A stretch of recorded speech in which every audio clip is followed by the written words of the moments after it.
Philadelphia, we got 13 days. That's our lucky number right here. 13 days until the most important election of our lifetimes. And you don't have to wait for November 3rd to cast your ballot. Oh, how we love seeing this face. No, he is in a car park. He's got the same protections as Trump as far as that plexiglass stuff, because he is a former president. He's got teleprompters, so he's set up like he was before, which is a good for us because we know the environment hasn't changed from when he was president to today. So what has changed? He's yelling a lot. Ooh! The other thing that we saw is that finger is coming out a lot. Most people associate it with authority. Urgh. And it really depends on how you use it. You see Bernie finger, and he is jabbing his point across because he's an authoritarian. But you see Obama's finger as he's just kind of waving it around. I swear it makes me think magic wand. But then nothing comes of it, so it's like impotent. He uses it in a way that tries to include the audience. Now, apparently they're all sitting in cars during his speech. I saw an overview of it. It's not many people. It's more than Joe Biden. If I was honest, I'd say maybe 200, 250. And that's saying that the cars are all full of people and not individuals, which can definitely wreck a psyche for someone who is used to getting large crowds from prior, which may explain the yelling and trying to be inclusive with the finger. You've got two ways to vote right now. Number one, you can vote early in person through next Tuesday. How many people, anybody here voted early already?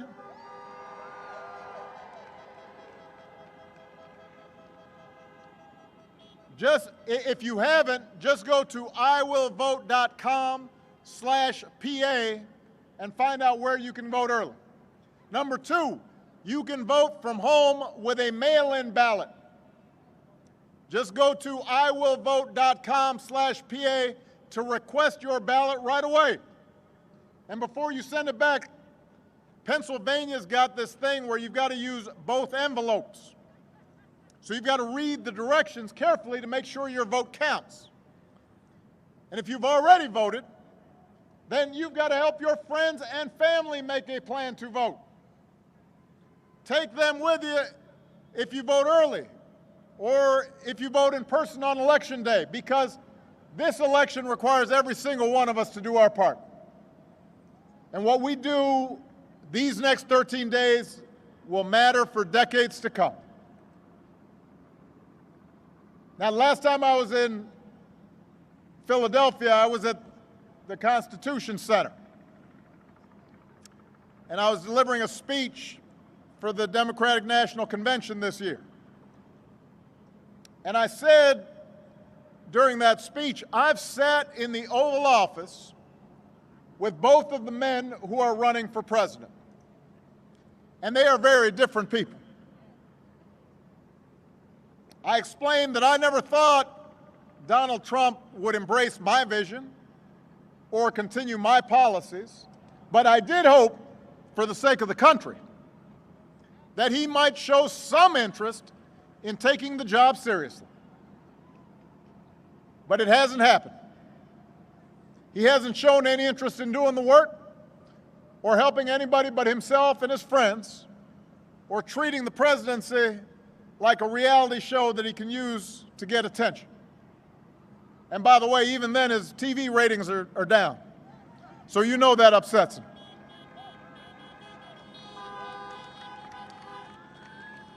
But the thing is, this is not a reality show, this is reality.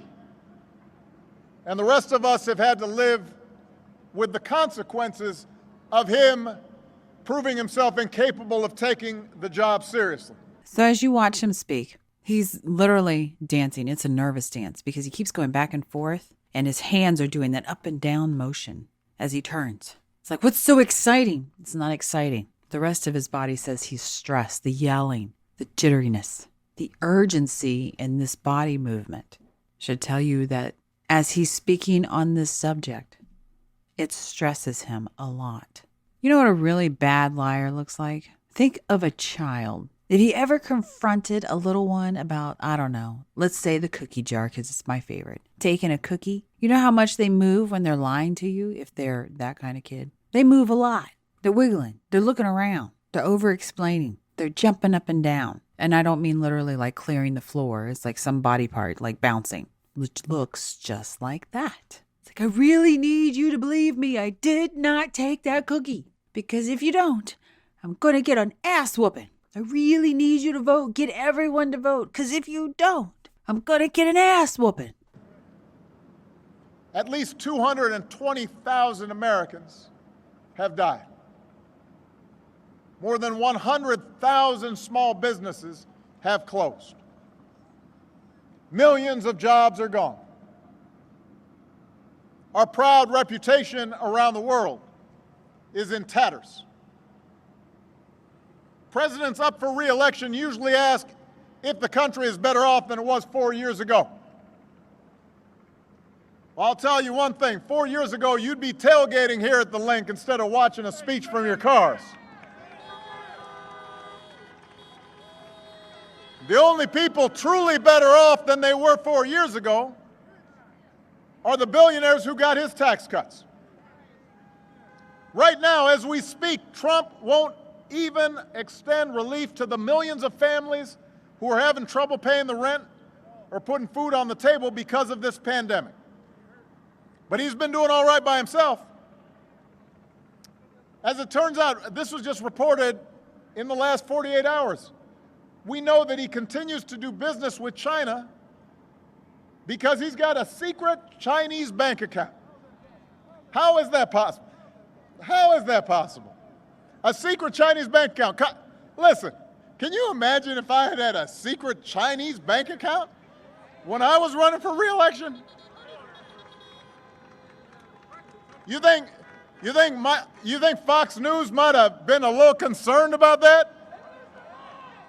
See, as he mentions this secret Chinese bank account, you know, for a businessman, that kind of makes sense because you're doing business. For Joe Schmo or Bathhouse Barry, doesn't make sense. Not a businessman. But you see that same bouncing around, same nervousness in the hands. Can you imagine if I had a secret Chinese bank account? It looks like he's grabbing something with just 2 fingers. He doesn't want to grab it with a hand and take ownership of it, but he's grabbing something with just 2 fingers. Makes you wonder what that is. Did you have a Chinese bank account too? They would have called me Beijing Barry. It is not a great idea to have a president who owes a bunch of money to people overseas.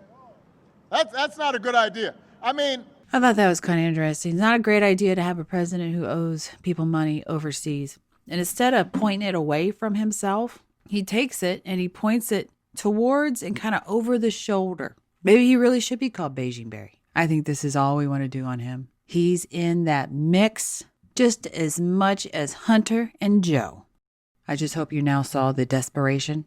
If you'd like to learn more about analysing body language, there is a video course available on Mandy's website for Gold subscribers, where Mandy teaches more about her techniques of deception detection. There's also other content such as the Crime series and Interesting Minds series, available to both Gold and Silver subscribers.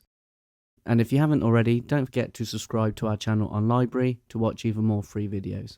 If you like it, please share and subscribe. Thanks for watching.